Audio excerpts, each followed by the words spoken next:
What's happening, everybody? It's Anthony from the Daily Truth, the truth in 5 minutes or less. Let's chitty chat. Notice I'm all branded. I'm not a Texas Tech fan. It was fun. It was a cool school. But it's part of today's message. Is what I was wearing on Saturday, which is what's going to cause me talk about my message today. So if you could like this video, share this video, do all said things with this video. First off, these hats, this is a legacy hat. It's called the Caddy. Every school I go to, I would get this hat. This is a super cool hat. Anyways, totally long. One other thing as people are jumping on, because I know this is a weird time of day that I'm doing this.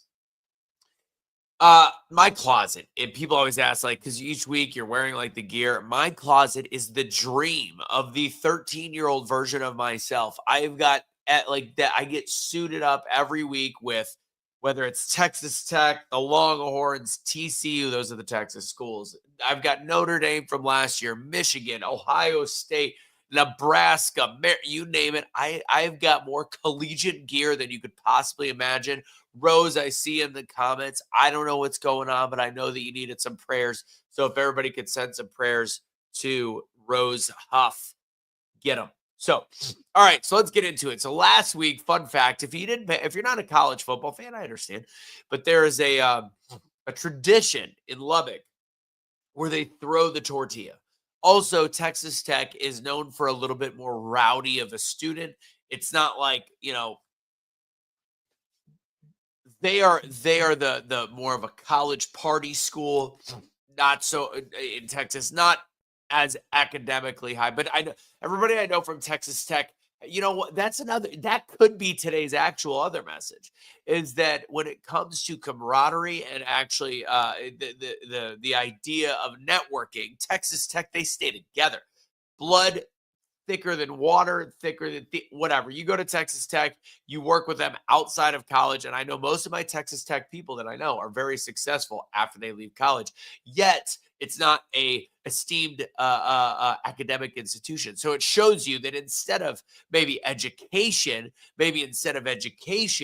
it's about who you get to know and how you learn how to communicate with people. With that said, they're a little bit assholey, and I'll leave it there because they were a blast. They were fun. I had them eating out of my hand, but then I was tasked with something because they have a tradition where you throw tortillas up in the air.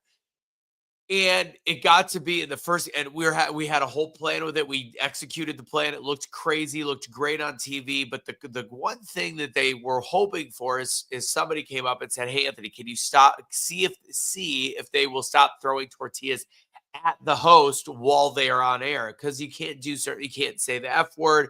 They can't say the F word from the crowd because they have to mute the air. There's a whole bunch of things go on. So they're throwing the tortillas on the stage. And I used to work spring break, and I used to know Texas Tech kids when I would do spring break. And I'm like, I know how to talk to them.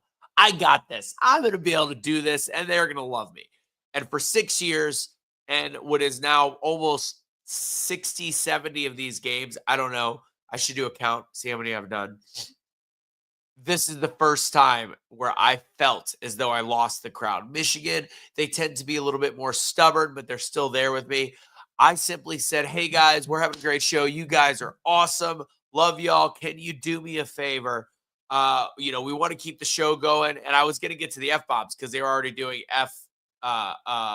Colorado, and I didn't even make it there. I just had to pull out. So I was like, all right, do me a huge favor. We love the tortilla toss at 10 a.m. We are going to be all of you guys are going to be throwing them up in the air. We're going to have a crazy time. It's going to look amazing on national TV. They're going to know what's up with the tortilla. But do me a favor, if you can, let's try to keep the tortillas from being thrown on stage.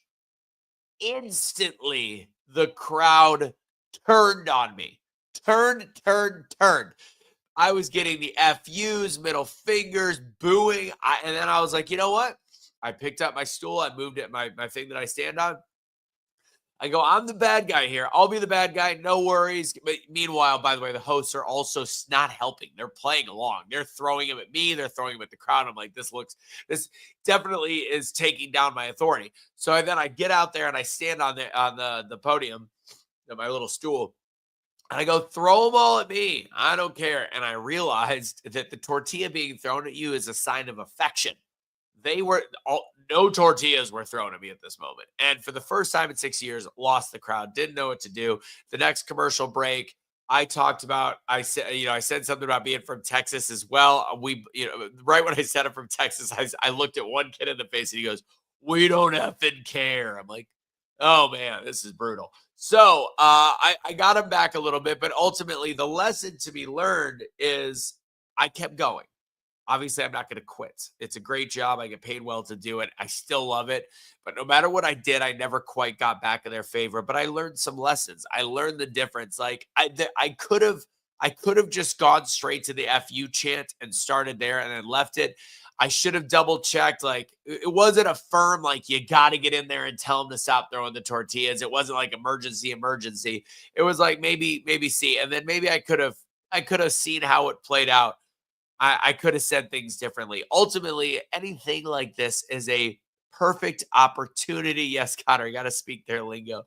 It's a perfect opportunity to figure out a way to do it differently next time. Like I couldn't look any more Texas Tech, but in that moment, I was not them. You have to realize everybody speaks a different language. Everybody does something different. And yes, I'm not meaning English and Spanish. They just speak differently, and you have to embrace the difference in human beings. So that's it. Don't fear the disapproval. Don't fear it. Embrace it. It means that at least they're paying attention.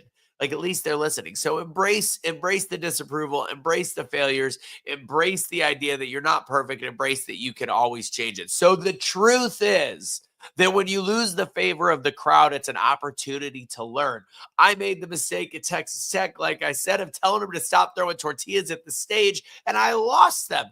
But for the rest of the day, I fought to get them back, and I realized exactly where I made the mistake and how I could change it, how I'll be careful, especially knowing the crowd next time, from going from a crowd eating out of my hand to then being completely against me for a period of time and then having to claw my way back. The fact that I could claw my way back, we got to a place where the show was still great. It still looked fantastic on TV. I did my job. I never gave up. And I realized that this challenge setback in 6 years, I've never had a setback with a crowd like that. So it's a good lesson to learn. It's something to build on, because guess what? When a stock market just goes straight up and you don't have the little peaks and valleys, you never actually trust it will then completely crash. That's what I was like. And then bam, instead of you need these little lessons. That was my little lesson. Find your little lesson today. Find your little lesson tomorrow. See what it is. It's going to change your perspective and make you a better person the next day. God bless, guys. Don't surrender your pets. Don't be a garbage human being. If you want to go to my speaking class on Wednesday nights, it is free. Doubledownspeaking.com. Get registered, 6 p.m. Central Time on Wednesdays. Love y'all. Take it easy. Have a great day. And God bless. Michelle caught alive. Holla.